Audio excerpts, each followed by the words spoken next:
Welcome to my channel इलेक्ट्रोटा ज्ञान। दोस्तों, आज की इस वीडियो में हम आपको मल्टीमीटर चलाना सिखाएंगे। दोस्तों, अगर आप भी मल्टीमीटर चलाना सीखना चाहते हैं तो हमारे वीडियो को बिना स्किप किए पूरा देखें। दोस्तों, जैसा कि आप देख सकते हैं कि हमारे पास एक डिजिटल मल्टीमीटर है और दो प्राप्स है।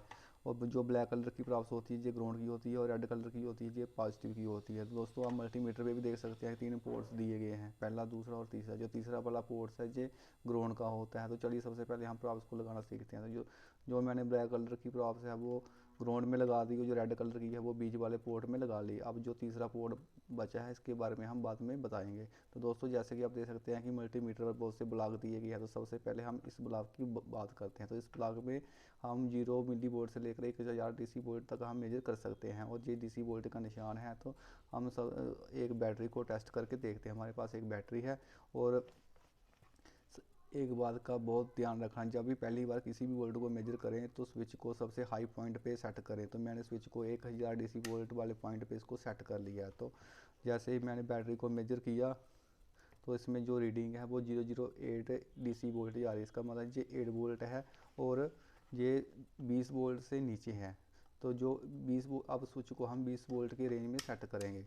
तो मैंने स्विच को 20 वोल्ट के रेंज में सेट कर लिया। फिर से इसको मैं मेजर करूँगा। जैसे मैंने इसको मेजर किया तो इसमें जो एग्जिट वोल्ट है वो 7.50 DC वोल्ट आ रही है। इसी प्रकार हम एक दूसरी बैटरी को भी मेजर करके देखते हैं। तो फिर से हम क्या करेंगे, फिर से स्विच को हम हाई पॉइंट पे सेट करेंगे। मैंने स्विच को हाई पॉइंट पे सेट कर लिया और बैटरी को मेजर करूँगा। जैसे मैं बैटरी को मेजर किया, हमें जो रीडिंग आ रही है वो 003 DC वोल्ट ही आ रही है। इसका मतलब जो 3 वोल्ट है और ये 20 वोल्ट से कम है। तो हम फिर से हम स्विच को 20 वोल्ट के रेंज में सेट कर लेंगे। तो हमने इसको 20 वोल्ट के रेंज में सेट कर दिया और हम फिर से बैटरी को मेजर करेंगे। जैसे मैंने बैटरी को मेजर किया तो इसमें 3.03 DC वोल्ट जो रीडिंग में आ रही है। इसी तरीके से हम किसी भी DC वोल्टेज को इस ब्लॉक से हम मेजर कर सकते हैं। हम AC वोल्ट को मेजर करते हैं। तो ये AC वोल्ट का ब्लॉक है और ये AC वोल्ट का निशान है। यहाँ पे हम 0 वोल्ट से लेकर 750 से AC वोल्ट को मेजर कर सकते हैं।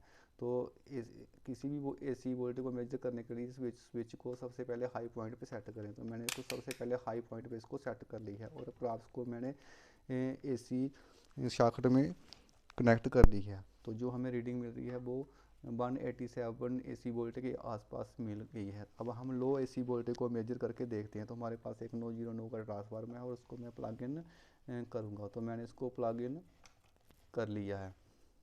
तो हम इसकी वोल्टेज को मेजर करके देखते हैं।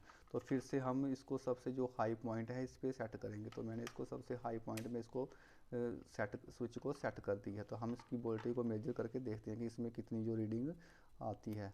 तो जैसे ही मैंने इसको मेजर किया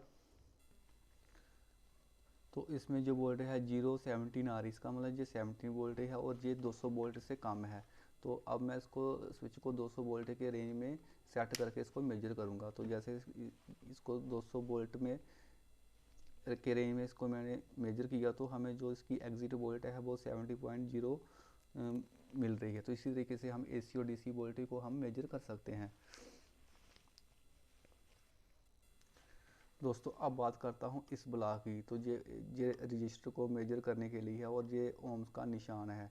तो दोस्तों, जहाँ पे हम 0 ओम्स से लेकर 2000 किलो ओम्स तक की रजिस्टर को हम मेजर कर सकते हैं। तो दोस्तों, हमारे पास एक रजिस्टर है तो इसको हम मेजर करेंगे। तो दोस्तों, किसी भी रजिस्टर को मेजर करने के लिए स्विच को पहले सबसे लो पॉइंट पे इसको सेट करना है। तो मैंने इसको सबसे लो पॉइंट 200 ओम पे इसको सेट कर लिया। तो जैसे इसको मैंने मेजर किया तो मुझे इसमें कोई भी रीडिंग जो है वो नहीं मिल रही है।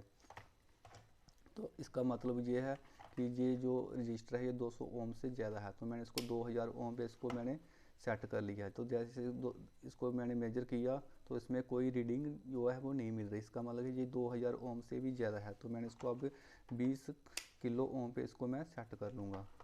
जैसे इसको मैंने 20 किलो ओम पे सेट किया तो इसमें जो रीडिंग है वो 9.82 किलो ओम्स के आसपास आ रही है। तो ये जो रजिस्टर है ये 10 किलो ओम की है और एक दो पॉइंट आगे पीछे रीडिंग में आ सकती है। तो इसी तरीके से हम एक और रजिस्टर को मेजर करेंगे। तो फिर से हम इसको सबसे लो पॉइंट 200 ओम पे इसको हम सेट करेंगे।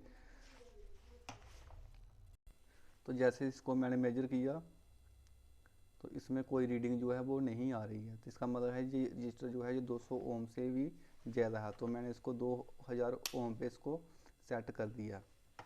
तो जैसे इसको मैंने मेजर किया तो इसमें कोई रीडिंग जो है वो नहीं आ रही। इसका मतलब है जो 2000 ओम से भी ज़्यादा, तो इसको मैं 20 किलो ओम पे इसको सेट कर दूंगा। जैसे इसको मैंने मेजर किया तो उसमें एक रीडिंग जो आ रही है जो 3.27 के आसपास आ रही है। तो इसका मतलब है ये जो रजिस्टर है ये 3 किलो ओम की है। तो रीडिंग में थोड़ा आगे पीछे हो सकता है। तो इसी तरीके से हम इस ब्लॉक में किसी भी रजिस्टर को हम मेजर कर सकते हैं। आगे हम कंटिन्यूटी की बात करते हैं। तो कंटिन्यूटी पे हम स्विच को सेट करके हम किसी वायर को चेक करते हैं। तो जैसे मैंने वायर को चेक किया तो हमें एक बीप की जो आवाज़ है वो आ रही है। तो दोस्तों इसका मतलब है ये वायर कहीं से भी कट नहीं है, ये बिल्कुल सही वायर है। तो हम एक डायोड को भी चेक कर लेते हैं। तो डायोड का जो एक साइड होती है वो नेगेटिव होती है और दूसरी जो पॉजिटिव होती है। तो ये एक साइड से वर्क करता है और दूसरी साइड से ये वर्क नहीं करता है। तो हम इसको भी टेस्ट करते हैं। तो जैसे मैंने इसको टेस्ट किया तो इसमें कोई रीडिंग नहीं आ रही। तो एक साइड से इसकी कोई रीडिंग नहीं आती है और दूसरी साइड से हम इसको मेजर करेंगे तब हमें इसकी रीडिंग मिल रही है। इसका मतलब ये डायोड बिल्कुल सही है, इसकी कंटिन्यूटी बिल्कुल सही है। और अब बात करते हैं हम अगले पॉइंट ब्लॉक की। तो ये फ्रिक्वेंसी जनरेटर जो ब्लॉक है और इसका इस्तेमाल किसी सर्किट में ही किया जाता, तो इसकी बाद में वीडियो बनाएंगे। तो दोस्तों अगला ब्लॉक जो है ये ट्रांजिस्टर चेक करने का ब्लॉक है जो HF ही का है। तो जहाँ पे हम सेट करके और किसी भी NPN या PNP ट्रांजिस्टर को उसके मीटर बेस कलेक्टर के पिन के हिसाब से इसमें लगाएंगे और फिर हम उसको टेस्ट करेंगे। अगर कोई रीडिंग आएगी तो समझो कि ट्रांजिस्टर हमारा ठीक है, अगर कोई रीडिंग नहीं आएगी तो समझो ट्रांजिस्टर हमारा ख़राब है। अब बात करते हैं इस ब्लॉक की। तो जहाँ पे हम 0 माइक्रो एम्पेयर करंट से लेकर 200 मिली एम्पेयर करंट तक हम मेजर कर सकते हैं। तो हम एक बैटरी का करंट मेजर करके देखते हैं। तो हम सबसे पहले हाई पॉइंट पे सेट करना है। जो इस प्लग का सबसे हाई पॉइंट 200 मिली एम्पीयर है, तो हमने स्विच को सेट कर लिया है। तो हमारे पास एक बैटरी है और बैटरी के साथ एक LED लगी है जो कि सीरीज़ में लगी है और करंट को हमेशा सीरीज़ में ही मेजर किया जाता है। तो जैसे मैंने इसको मेजर किया तो इसमें जो करंट है वो लगभग 10.2 मिली एम्पीयर के आसपास आ रहा है। तो दोस्तों ये सिर्फ इस DC वोल्टेज के करंट को मेजर करने के लिए है। ये AC करंट को नहीं मेजर कर सकता है। तो दोस्तों अब बात करते हैं अगले ब्लॉक की। तो अगले ब्लॉक में हम स्विच को सेट कर लेते हैं जो कि 200 मिली एम्पीयर से लेकर 10 एम्पेयर तक के करंट को मेजर करने के लिए होता है। तो दोस्तों इस ब्लॉक को मेजर करने के लिए हम अपनी प्रॉब्स को लगा के पहले वाले पोर्ट में हम लगा देंगे। तो हमने इस पहले वाले पोर्ट में लगा लेंगे और रेड कलर की जो प्रॉब है पहले पोर्ट में तब लगाई जाती है जब इस ब्लॉक को हम टेस्ट मेजर करते हैं। तो हमने पहले वाले पोर्ट में इसको लगा दिया। अब हम इसको बैटरी को दोबारा मेजर करेंगे। जैसे मैंने बैटरी को मेजर किया तो हमें जो करंट मिल रहा है वो 0.01 एम्पेयर करंट जो है वो मिल रहा है। तो इसी तरीके से मल्टीमीटर को यूज़ करते हैं। तो दोस्तों हमारा वीडियो देखते रहें, शेयर करें, चैनल को सब्सक्राइब करें और हमारे चैनल के साथ बने रहें। Thank you.